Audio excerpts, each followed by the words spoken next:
My name is Elena, and at 28, I never thought I would still be dealing with family drama that started nearly a decade ago.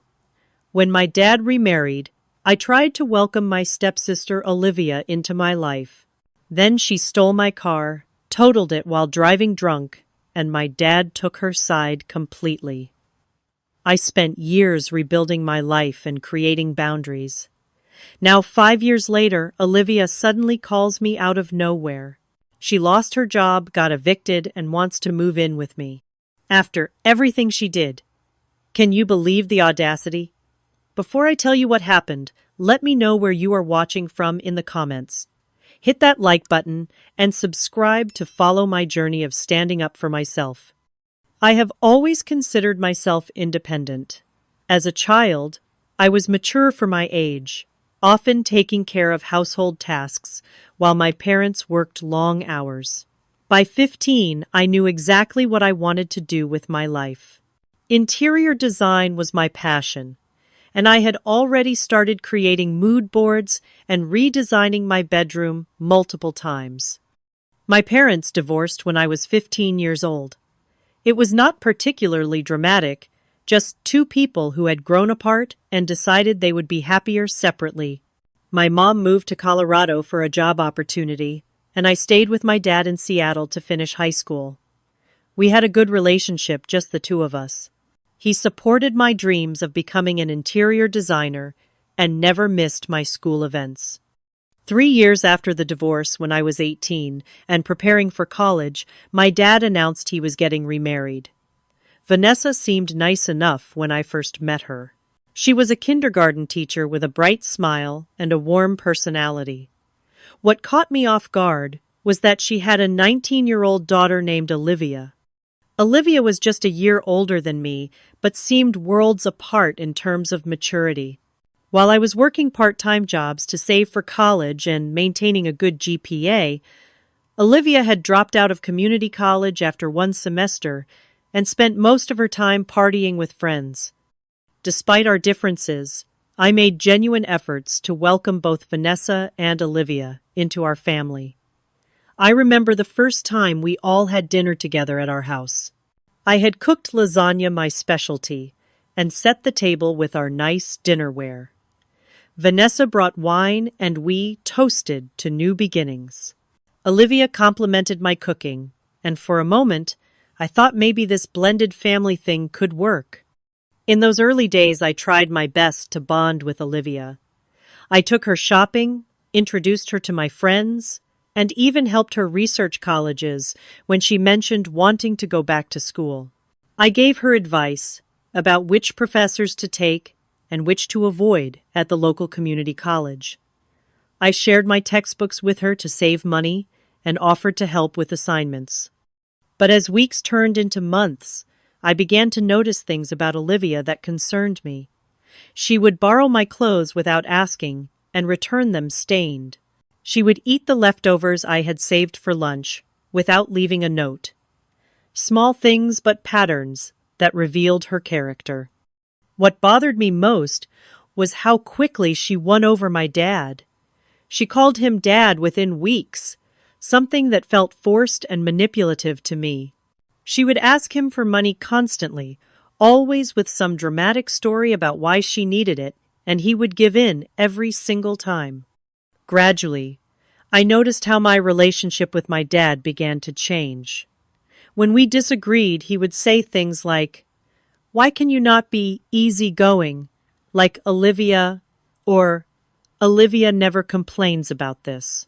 It stung to be compared to someone who had just entered our lives. Olivia seemed to thrive on this competition.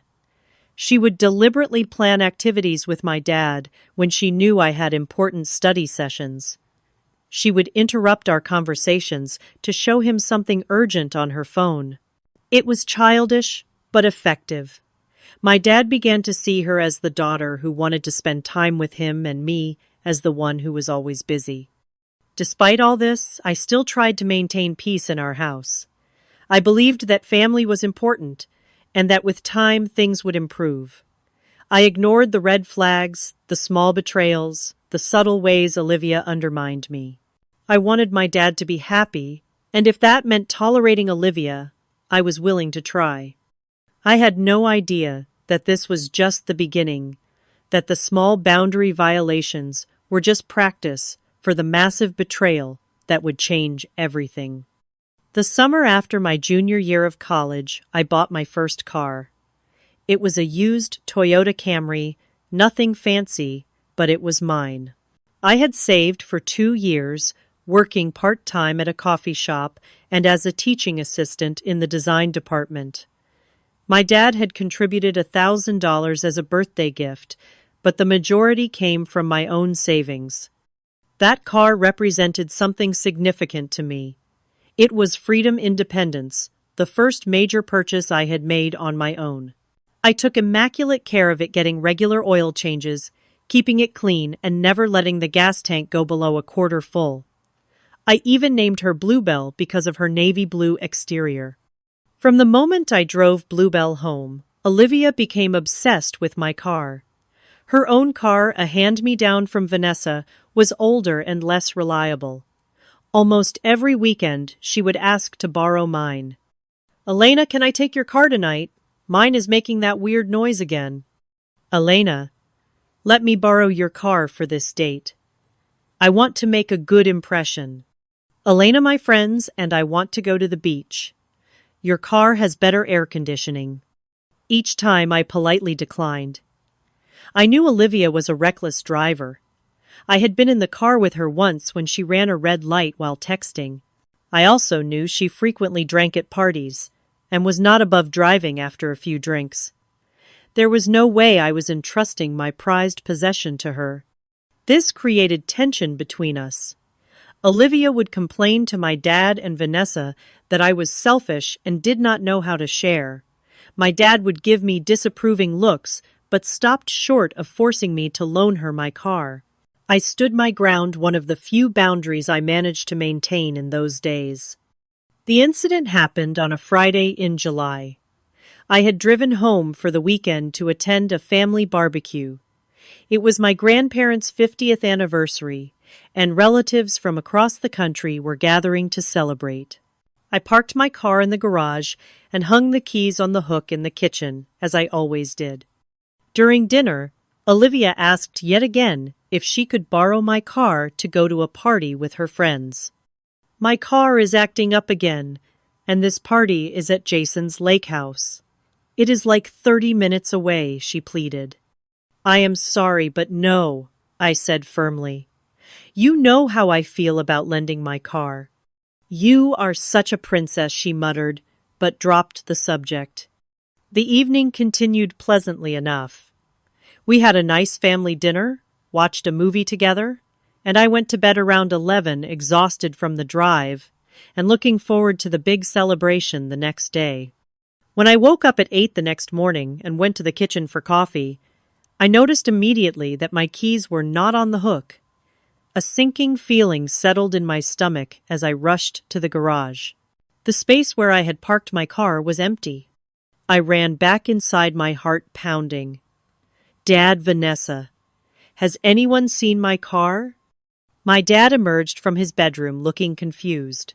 "Is it not in the garage?" "No, and my keys are gone too," I said, panic rising in my voice. That was when I realized Olivia was not home either. She must have taken my spare key, the one I kept in my desk drawer for emergencies. She had gone into my room, rummaged through my things, and stolen my car after I had explicitly told her no. I was about to call Olivia when my phone rang. It was a number I did not recognize. With shaking hands, I answered. "Hello, is this Elena Winters?" a formal voice asked. "Yes, this is she. This is Officer Ramirez from the Seattle Police Department. We have your car involved in an accident, and the driver, Olivia Thompson, gave us your number as her emergency contact." The world seemed to tilt sideways. "Is she okay? What happened?"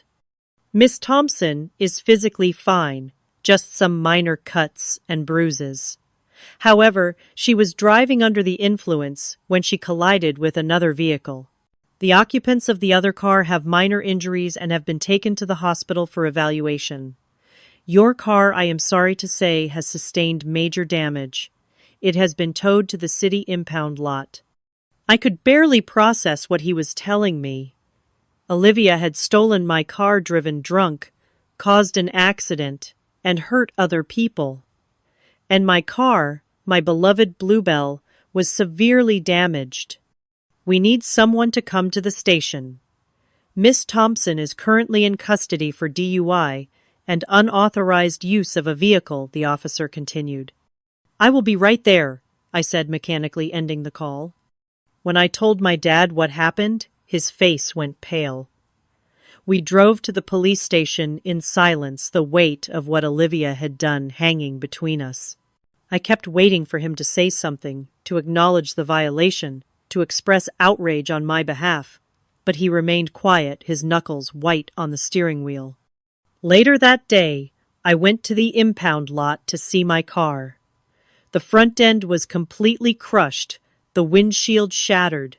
The mechanic who inspected it confirmed what I already knew. In my heart, it was totaled. The cost to repair it would exceed its value. My car, my independence, my hard-earned investment was gone because of Olivia's selfish, reckless actions. As I stood there looking at the mangled remains of my car, I felt something break inside me too. This was not just about the car. It was about trust, respect, and boundaries, all of which Olivia had shattered as thoroughly as my car's windshield. The drive to the police station was the longest 20 minutes of my life. My mind raced with thoughts of what I would say to Olivia, how I would handle the situation, and most importantly, how my dad would stand up for me. I never doubted that he would be on my side. After all, this was clear-cut. Olivia had stolen my property, driven drunk, and caused an accident that injured people. There was no gray area here. When we arrived, we were led to a waiting area while they processed Olivia's release. My dad paced back and forth, running his hands through his hair, a nervous habit he had when stressed. Finally, an officer escorted Olivia out. Her mascara was smeared, her eyes red from crying, but she looked physically unharmed aside from a small cut on her forehead. "Daddy!" she cried, rushing toward my father like a child. She threw her arms around him, sobbing dramatically. I was so scared. I stood to the side, watching in disbelief, as my father comforted her, patting her back, and murmuring that everything would be okay. Not once did he mention the stolen car, the drunk driving, or the people she had injured. When we finally got to the car, I could not hold back anymore. "Olivia, you stole my car after I specifically told you not to take it. You drove drunk and you hurt people. My car is totaled. What do you have to say for yourself?" Instead of apologizing, Olivia went on the offensive. "If you had just let me borrow your car like a normal sister, none of this would have happened. I would not have had to take the keys while you were sleeping." I was stunned into silence. She was blaming me for her theft, her decision to drink and drive, the accident, all of it. "Elena," my dad said with a sigh, "maybe if you were more willing to share with your sister, this situation could have been avoided." The betrayal hit me like a physical blow. "Are you serious right now?" "She stole my car, Dad. She drove drunk. She could have killed someone." "She made a mistake," he said firmly. "Everyone makes mistakes. She is young." "I am young too," I shot back. "And that car was mine. I worked for it, I paid for it, and now it is gone because of her." Vanessa, who had met us at the station, jumped in. "We understand you are upset about your car, Elena, but the important thing is that Olivia is safe. Cars can be replaced, but family cannot." I could not believe what I was hearing. They were minimizing everything, focusing only on Olivia's well-being, completely ignoring the theft, the violation of my boundaries, and the destruction of my property. "So, who is going to pay for my car?" I asked, my voice shaking with anger. I have insurance, but there is $1,000 deductible, and my rates will go up because of an accident I did not even cause. My dad cleared his throat uncomfortably. Well, sweetheart, Olivia does not have that kind of money right now, and we just paid her tuition for the fall semester. So, I am just supposed to absorb the cost because she stole my car. How is that fair? Life is not always fair, Elena, my dad said, in that patronizing tone that made my blood boil. That is the reality of being in a family. We make sacrifices for each other. Seems like I am the only one making sacrifices here, I muttered. When we got home, things only got worse. I overheard my dad and Vanessa discussing how to handle Olivia's legal issues. They were already talking about hiring a good lawyer, paying for whatever was necessary to minimize the consequences for her. Not once did I hear any discussion about restitution for my car or the people she had injured. Later that evening, my dad came to my room. I thought maybe he had reflected and realized how unfair the situation was. Instead, he sat on the edge of my bed and said, Elena, I need you to drop this attitude. Olivia feels terrible about what happened. Has she said that? Because she has not apologized to me once. She is going through a lot right now. The police are charging her with DUI and taking a vehicle without permission. She is facing community service possible probation, and her license will be suspended. Is that not punishment enough? Those are legal consequences for breaking the law, I pointed out. What about the personal consequences? What about making things right with me? My dad sighed heavily. I think you need to be the bigger person here, Elena. Olivia looks up to you. You need to set an example of forgiveness. In that moment, I realized a painful truth: my father was never going to stand up for me. In his eyes, Olivia could do no wrong, and it was always going to be my responsibility to accommodate her, to forgive her, to let her off the hook. The next few weeks were a blur of insurance claims, police reports, and awkward family dinners where everyone pretended nothing had happened. Olivia received a sentence of community service and a suspended license for 6 months. She seemed more annoyed by the inconvenience than remorseful for her actions. I had to take out a small loan to cover the deductible and the difference between what insurance paid and what a replacement car cost. I picked up extra shifts at the coffee shop, sacrificing study time and sleep to make it work. All the while, Olivia continued her carefree life with my dad and Vanessa, shielding her from the natural consequences of her actions. The final straw came when I overheard Olivia talking to a friend on the phone, laughing about how she had gotten away with it and how her daddy had fixed everything. There was not a shred of remorse in her voice. That night, I made a decision. As soon as I graduated, I would move away far enough that visits would require planning. I would limit my contact with my father and cut Olivia out of my life completely. It was not just about the car anymore. It was about recognizing that this dynamic was toxic, that my feelings and boundaries would never be respected in this family unit. The hardest part was accepting that my relationship with my dad would never be the same. The man who had taught me to ride a bike, who had cheered at my high school graduation, who had encouraged my dreams, had chosen his stepdaughter over me. He had betrayed me in the most fundamental way by failing to protect me and stand up for what was right. That betrayal left a wound deeper than any car accident could cause, a wound that would take years to heal. 5 years passed, like a montage in a movie. Seasons changed, hairstyles evolved, apartments came and went, but most importantly, I changed.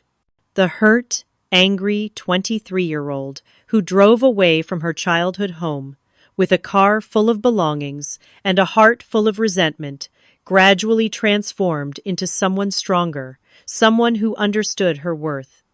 After graduating with my interior design degree, I landed an entry-level position at Horizon Interiors, a boutique firm in Portland.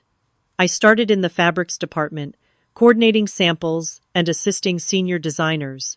My meticulous attention to detail and willingness to work late caught the attention of the creative director, and within 2 years I was managing my own client projects. 3 years into my career, I was promoted to senior designer with my own team and creative freedom. My specialty became transforming small spaces into functional, beautiful environments, perhaps inspired by my own journey of creating a meaningful life within limited parameters. Financially, things improved steadily. I paid off my student loans and the small debt I had accumulated after the car incident. At 27, I purchased my first home, a one-bedroom condo in a converted industrial building. It was small but perfect, with high ceilings exposed, brick and windows that filled the space with natural light. Most importantly, it was mine. No one could take it away, damage it, or violate its boundaries. My social circle expanded too.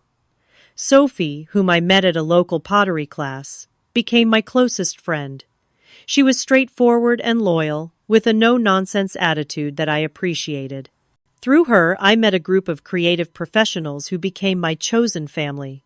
We celebrated holidays together, supported each other through job changes and breakups, and created traditions that felt more meaningful than the strained family gatherings of my past. 2 years ago, I met Jake at a charity auction for the Arts Center.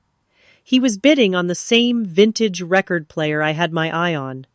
He won the bid, but asked for my number instead. Our relationship developed slowly, built on mutual respect and clear communication. Jake understood my boundaries without me having to explain them repeatedly, a refreshing change from my family dynamics. Speaking of family, my relationship with my dad evolved into something cordial but distant. We spoke on major holidays and birthdays, exchanged occasional text messages, but rarely saw each other in person. He and Vanessa remained in Seattle, and I made excuses when they suggested visiting. I could tell he sensed the distance between us, but he never directly addressed the elephant in the room, the fracture that Olivia's actions and his response had created. As for Olivia, she completely disappeared from my life. I unfriended her on social media the day I moved out and blocked her number soon after. Through my dad's occasional updates, I gathered that she had continued her pattern of irresponsible behavior, dropping in and out of college programs, moving between jobs, and relying heavily on my dad and Vanessa for financial support. Each time I heard these stories, I felt a mix of vindication and sadness. Vindication that my assessment of her character had been accurate, sadness that she seemed unable or unwilling to grow. My healing journey included more than career success and new relationships. I spent a year in therapy unpacking the complicated emotions around family loyalty, setting boundaries, and recognizing unhealthy patterns. My therapist helped me see that my father's favoritism toward Olivia was not a reflection of my worth, but of his own issues. I took up yoga and meditation, finding peace in the discipline of showing up on my mat each morning. I read books about family dynamics and setting healthy boundaries. I journaled regularly, tracking my growth and acknowledging my progress. Slowly, the raw pain transformed into something more manageable, a dull ache rather than a sharp stab. My daily routine became a comfort. I would wake at 6, practice yoga, and go for a 3-mile run along the river. Work kept me busy until evening when I would cook dinner, something I had discovered I enjoyed. Weekends were for farmers markets, art exhibits, and occasional road trips to the coast. I had built a life that felt authentic and satisfying. My new car, a silver Subaru Forester, carried me reliably through this new life. I still took immaculate care of it, but I no longer attached so much significance to it. It was just a car, not a symbol of my independence. I had found that independence within myself, not in external possessions. The condo became my sanctuary. I designed each corner with intention, creating a space that reflected who I had become. The living room featured a comfortable sectional in deep teal, perfect for movie nights with friends. The kitchen, though small, was equipped with quality tools that made cooking a pleasure. My workspace near the window housed my drafting table and design materials, allowing me to bring work home when inspiration struck. This was the life I had built from scratch after leaving behind the toxic dynamics of my blended family. It was not perfect, but it was mine, created on my own terms. I had not only survived the betrayal, I had thrived despite it. Then, on an ordinary Tuesday morning in May, as I was reviewing fabric samples for a new project, my phone rang. An unknown number. I almost let it go to voicemail, assuming it was a sales call. Something made me answer. Hello? There was a brief pause, then a voice I had not heard in 5 years. Elena. It is Olivia. The sound of Olivia's voice sent a jolt through me, like accidentally touching a live wire. 5 years of silence shattered in an instant. I gripped my phone tighter, suddenly aware of my heart pounding in my chest. Elena, are you there? Her voice had the same slight rasp, I remembered, though she sounded tired, less confident than I recalled. I am here. I kept my voice neutral, professional, the way I would speak to a difficult client. This is unexpected. Yeah, I know. It has been a while.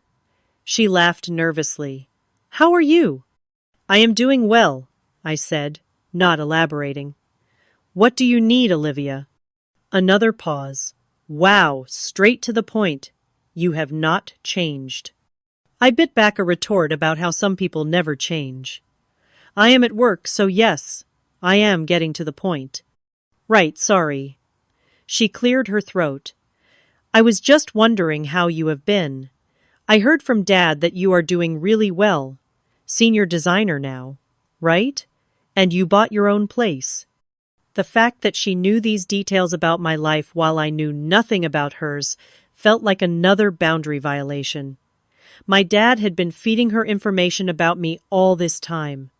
Olivia, I doubt you called after 5 years of no contact just to catch up on my career highlights. She sighed. You are right.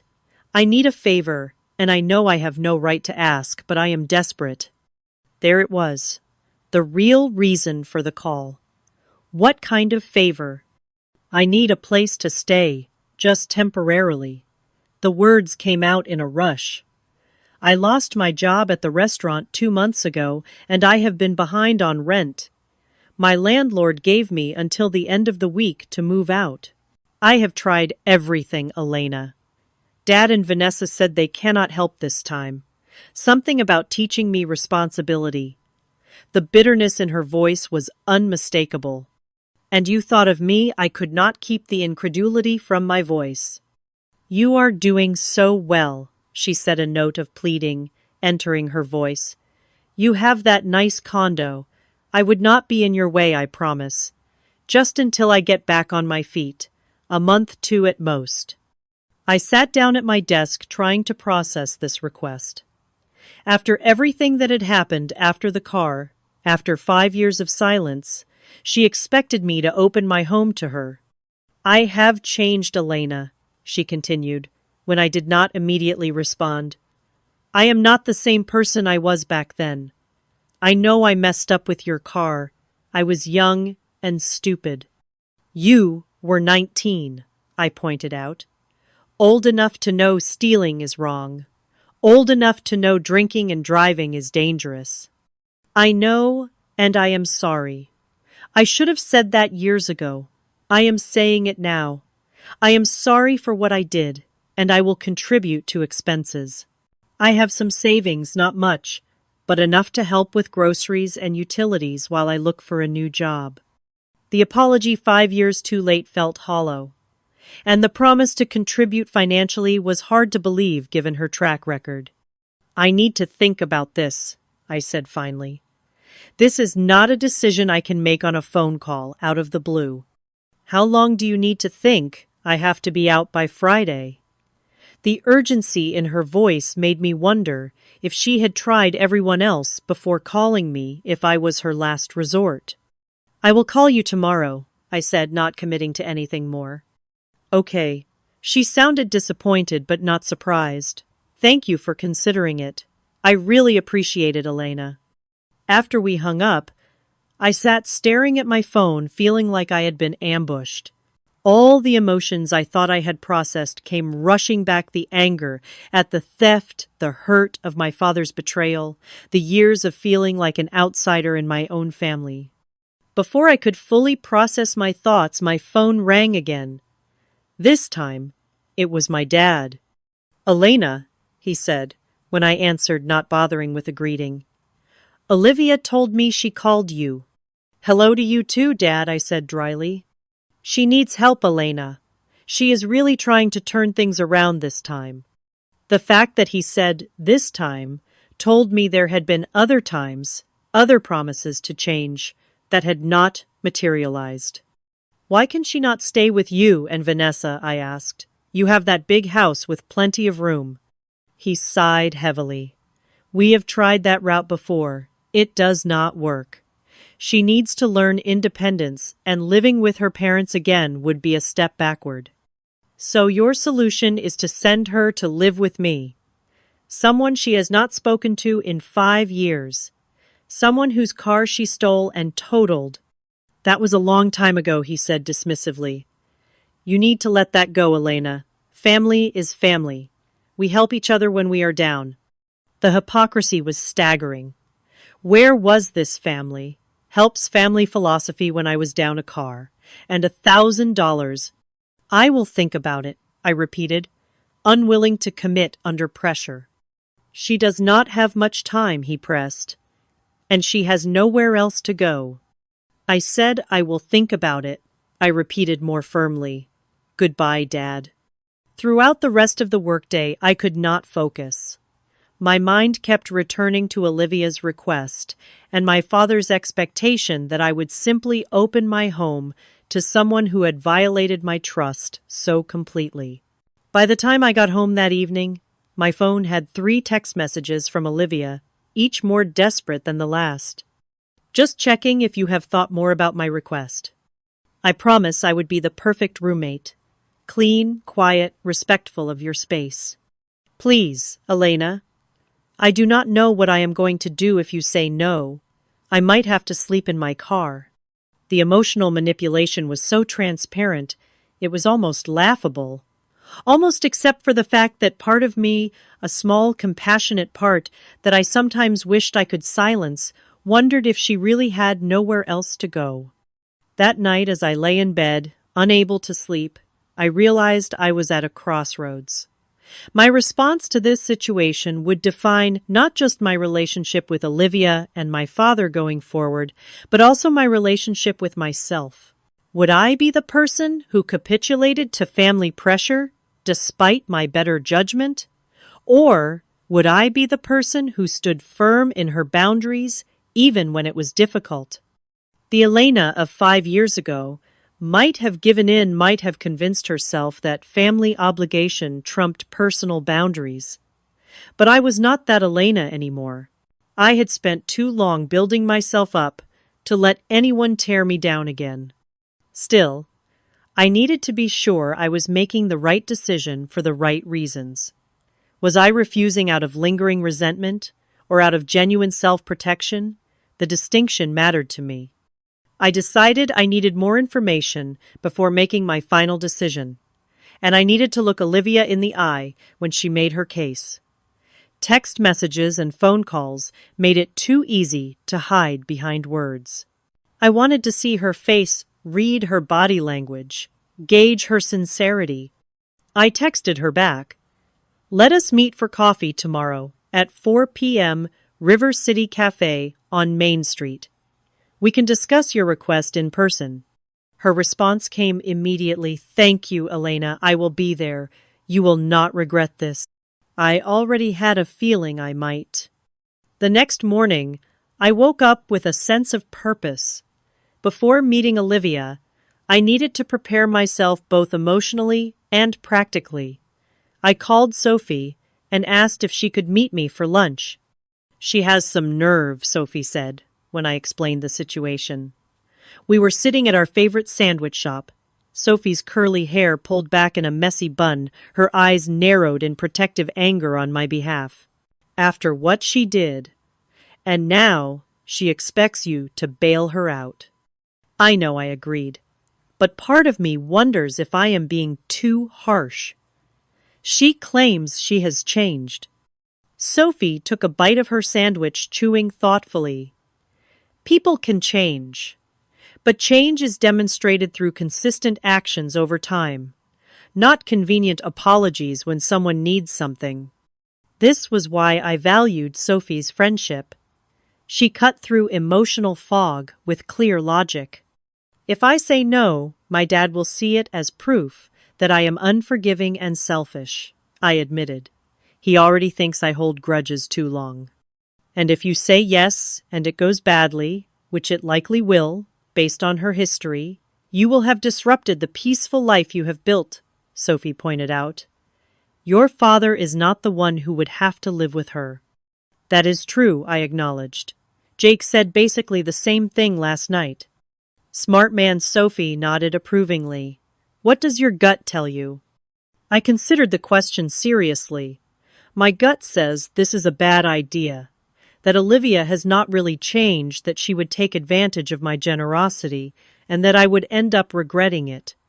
"Then there is your answer," Sophie said simply. "Your instincts have been honed by experience. Trust them." After lunch, I went back to work, but found it hard to concentrate. I decided to do some research. I looked up Olivia on social media, something I had avoided doing for years. Her Instagram told a story that contradicted her claims of responsibility and change. Photos from just weeks ago showed her at clubs on a weekend trip to Vegas, shopping with bags from expensive stores. If she had been struggling financially for months, as she claimed, her social media did not reflect it. By the time 4 p.m. rolled around, I had a clear idea of what I wanted to say. I arrived at River City Cafe 15 minutes early, chose a table in the corner for privacy, and ordered a black coffee to steady my nerves. Olivia arrived 10 minutes late, looking both familiar and strange. Her blonde hair was shorter than I remembered, styled in a trendy bob. She wore designer jeans and a silk blouse that looked new. Not exactly the wardrobe of someone in dire financial straits. "Elena."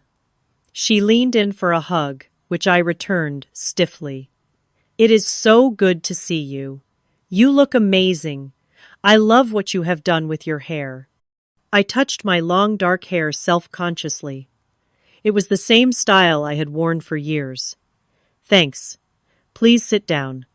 She settled across from me, ordering an elaborate latte with almond milk and extra caramel when the server stopped by. Another small detail that did not align with her story of extreme financial hardship.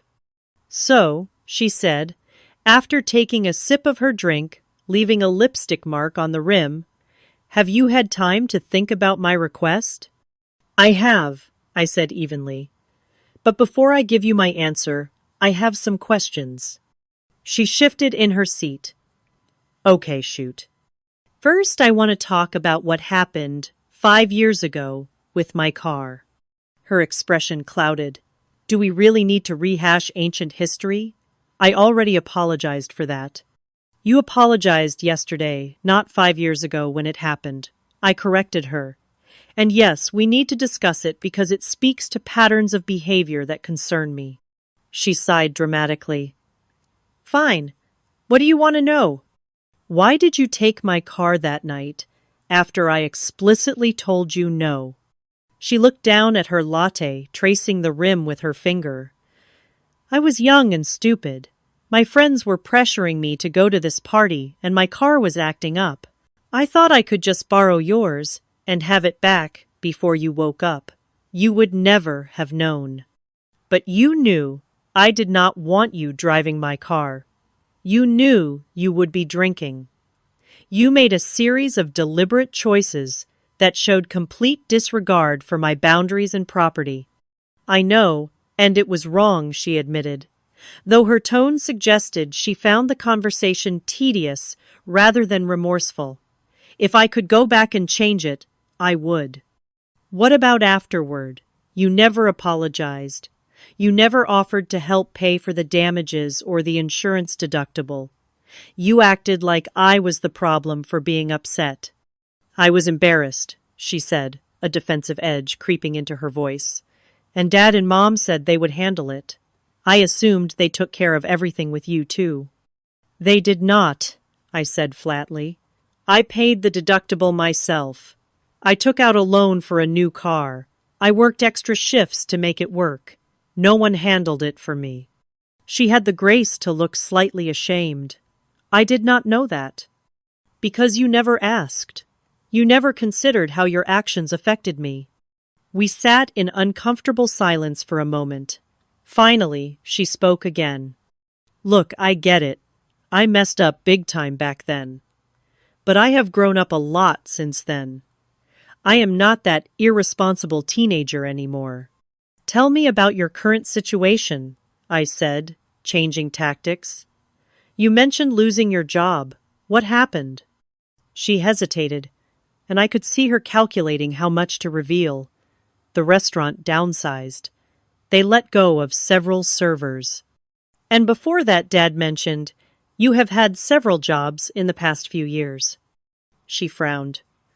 I do not see what my work history has to do with staying at your place temporarily.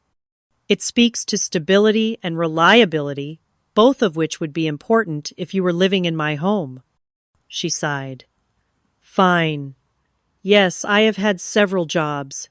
The restaurant industry is volatile. People come and go all the time. And your financial situation. You mentioned having some savings to contribute to expenses. I have enough to help out, she said vaguely. Despite the shopping trips and Vegas vacation I saw on your Instagram last month, I asked, watching her face carefully. Her eyes widened slightly. You checked my social media. Of course I did. I am considering letting someone I have not seen in 5 years move into my home. I would be negligent not to do my research. She recovered quickly. Those posts were from a while ago. Things have changed since then. The timestamps say otherwise, I pointed out. Olivia, I need honesty here. Have you been honest with me about your situation? She glared at me. What are you, my interrogator? This is exactly why I did not want to meet in person. You have always been so judgmental, always thinking you are better than me. And there it was. The defensiveness, the deflection, the attempt to make me the villain for asking reasonable questions. Some things had not changed at all. I am not judging you, I said calmly. I am trying to make an informed decision. If you want to stay in my home, I need to trust you. Trust requires honesty. Fine, she snapped. Yes, I spent money. I should not have. Yes, I got fired from the restaurant for being late too many times. And yes, I have had trouble keeping jobs because I get bored easily. Is that what you want to hear? That I am still a mess? That I have not transformed into Miss Perfect like you? I am far from perfect, I said. But I am responsible. I pay my bills on time. I honor my commitments. I respect other people's boundaries and property. These are basic adult behaviors, not unreasonable standards. So that is a no, then she asked, her voice hardening. You are not going to help me. I did not say that, I replied, but I am concerned about the patterns I am seeing. The same lack of accountability, the same tendency to blame others, the same expectation that someone will bail you out of the consequences of your choices. I cannot believe this, she said, her voice rising. After everything we have been through as sisters, you are going to let me be homeless because of one mistake I made 5 years ago. A few heads turned in our direction. I kept my voice low and steady. First, we are stepsisters who lived in the same house for less than 2 years, not sisters who grew up together. Second, it was not just one mistake. It was a significant violation of my boundaries and property that you never made amends for. And third, based on this conversation, I do not believe you have changed in the ways that would make living together viable. You are so cold, she said, tears welling in her eyes. Dad was right about you. You never forgive anyone. You just cut people off when they disappoint you. The mention of my father stung, but I held firm. This is not about forgiveness. This is about protecting the life and peace I have built. I forgive you for what happened with the car. I really do. But forgiveness does not mean I am obligated to put myself in a position to be hurt again. So what am I supposed to do? She asked, wiping angrily at a tear that had escaped. Live in my car. Do you really have no other options? No friends who could help? No other family members? She looked away. I have asked everyone. No one wants to deal with me right now. That was telling. If everyone in her life was unwilling to help, perhaps there was more to the story than she was sharing. What about your boyfriend, the one in the photos from last month? We broke up, she said shortly. He was part of the problem. He borrowed money and never paid it back. So, there were more financial issues than she had initially admitted. I suspected there was even more she was not telling me. Olivia, I am sorry you are in this situation. I truly am. But I do not think moving in with me is the solution. She stared at me for a long moment, then gathered her purse. Fine, I get it. You have your perfect little life, and you do not want to mess it up with my problems. I will figure something out. I always do. As she stood to leave, I reached out and caught her wrist. Wait. I did not say I would not help at all. I am just saying you cannot live with me. She paused, suspicious. What do you mean? I can help you find temporary housing. There are extended stay hotels that are affordable. I could cover a week or two while you look for a new job. And I know the manager at Horizon Cafe. They are looking for servers. I could put in a good word. She sat back down slowly. You would do that, even though you will not let me stay with you. Yes. Because despite everything, I do care what happens to you. I just need to care about myself too. For the first time in our conversation, perhaps, for the first time ever, I saw genuine emotion in Olivia's eyes. Not manipulation, not performance, but real vulnerability. I do not understand you, she said finally. I treated you terribly, and here you are offering to help me anyway. That is the difference between us, Olivia. I do not need to tear others down to build myself up. And setting boundaries does not mean I wish you harm. It just means I recognize what is and is not healthy for me. As we discussed the details of how I could help her without compromising my own well-being, I felt a strange sense of peace settle over me. For the first time, I was engaging with Olivia as an equal, not as the perpetually accommodating stepsister. I was helping on my terms, not hers or my father's. And in doing so, I was honoring both my compassion and my self-respect. It was a delicate balance, but one I was finally equipped to maintain. The day after my meeting with Olivia, I called my father. It was time to set clear boundaries not just with my stepsister, but with him as well. The phone rang 4 times before he picked up, his voice cautious. Elena, did you talk to Olivia? Hello to you too, Dad, I said, keeping my tone neutral. Yes, we met yesterday for coffee. And is she moving in with you? She needs to be out of her apartment by tomorrow. No questions about how I was doing or how our meeting went. Just straight to what Olivia needed. Some things never changed. No, she is not moving in with me, I said firmly. But I have helped her arrange temporary housing at an extended stay hotel. I have paid for 2 weeks, which should give her time to find a new job and more permanent housing. There was a long pause on the other end of the line. I see, he finally said, disappointment evident in his voice. So you are just going to leave her in some hotel by herself. I also connected her with the manager at Horizon Cafe.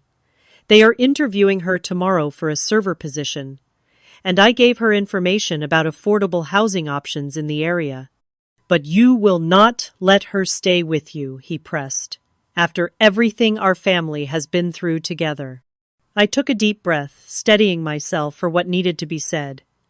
Dad, Olivia, and I lived in the same house for less than 2 years before I went to college. We never developed a close relationship, and what connection we did have was damaged when she stole my car, totaled it, and neither of you held her accountable. Are you still hung up on that? It was 5 years ago, Elena. I am not hung up on it. I have forgiven her for that. But forgiveness does not mean pretending it never happened, or putting myself in a position to be taken advantage of again. So you think she would steal from you again? He asked incredulously. I think patterns of behavior tend to repeat, unless there is genuine change, and from what I have seen, Olivia has not changed in meaningful ways. She still expects others to bail her out of the consequences of her choices. That is harsh, Elena. It is realistic, Dad, and the fact that you cannot see that is part of the problem. You have enabled her behavior for years, and now you are expecting me to do the same. He was silent for a moment. When he spoke again, his voice was hard. I raised you to value family above all else, to help when help is needed. I am disappointed that those lessons did not stick. The old Elena would have crumbled under the weight of that disappointment, would have done anything to regain his approval. But I was not that person anymore. I do value family, I said calmly. But I also value respect, responsibility, and healthy boundaries. And I have learned that sometimes the most loving thing you can do for someone is not to shield them from the consequences of their actions. That is convenient philosophy when it means not inconveniencing yourself, he said bitterly. It is not about convenience, Dad. It is about what is truly helpful versus what just enables destructive patterns. I am helping Olivia in ways that encourage independence and responsibility, not dependence. Well, I hope you can live with yourself, he said, the conversation clearly over in his mind. I can. For the first time in a long time, I am at peace with my decisions regarding this family. I paused, then added, I love you, Dad. That has never changed. But I also love myself enough now to set boundaries, even when they are difficult. He made a non-committal sound and ended the call shortly after. I sat with my phone in my hand, feeling a mix of sadness and resolution. The conversation had gone exactly as I had expected, and that itself was a kind of validation. My father's reaction confirmed that I had made the right choice for myself, even if it was not the choice he wanted. Over the next few weeks, I kept in touch with Olivia via text. She had gotten the job at Horizon Cafe and had found a room to rent in a shared house starting the following month. Our communications were cordial but distant, which felt appropriate given our history. 3 months later, I received a text message that surprised me. I wanted to thank you for not letting me move in with you. At first I was angry, but you were right. I needed to take responsibility for myself. The job is going well, and I am even saving a little money each month. Turns out I can actually adult when I have to. I smiled at my phone, genuinely happy to hear she was doing better. I replied with encouragement and good wishes, not expecting anything further. A week later, my dad called. His tone was different, less confrontational. "I owe you an apology," he said, after we exchanged greetings. "I spoke to Olivia yesterday, and she told me that your refusal to let her move in was actually a wake-up call for her. She said it forced her to stand on her own feet for perhaps the first time ever." "I am glad to hear she is doing well," I said, surprised by this turn of events. "I have been thinking about what you said about enabling her," he continued, "and I think you might have been right. Vanessa and I have always rushed to fix things for her, and maybe that has not been as helpful as we thought." It was the closest thing to an acknowledgement of his role in the dynamics as I had ever heard. A small crack in the wall of defensiveness he had built around his parenting choices. "It is a difficult balance," I said, not wanting to push too hard. Loving someone while allowing them to experience the natural consequences of their choices. "Yes," he agreed. "A balance I have not always gotten right." He cleared his throat. "Anyway, I wanted to tell you that I respect the decision you made. It could not have been easy to stand your ground with both Olivia and me pressuring you." "Thank you, Dad. That means a lot to me." Our conversation continued, touching on work, his health, my recent design projects. It was the most normal conversation we had shared in years, unmarred by the undercurrent of tension that had become our standard. As we said goodbye, I felt a glimmer of hope that perhaps our relationship could heal over time. In the months that followed, my life continued on its steady, fulfilling path. Jake and I grew closer, eventually discussing the possibility of moving in together. My career flourished, with a promotion to design director and discussions of opening my own studio in the future. My friendship circle expanded, bringing new perspectives and experiences into my life.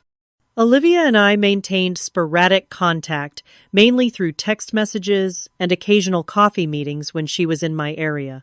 Our relationship would never be close, but it had evolved into something respectful, a vast improvement over our past dynamics.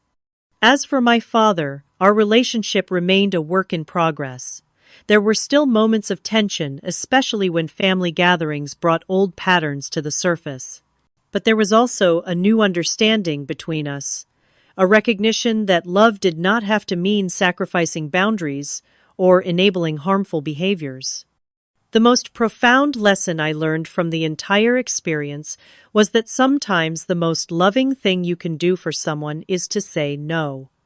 That being a doormat is not the same as being kind. That healthy relationships require mutual respect and clear boundaries.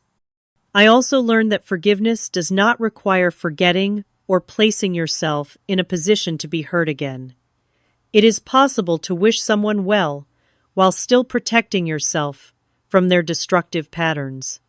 Looking back at the young woman who watched her car being towed away, who felt betrayed by her father and violated by her stepsister, I feel both compassion and pride.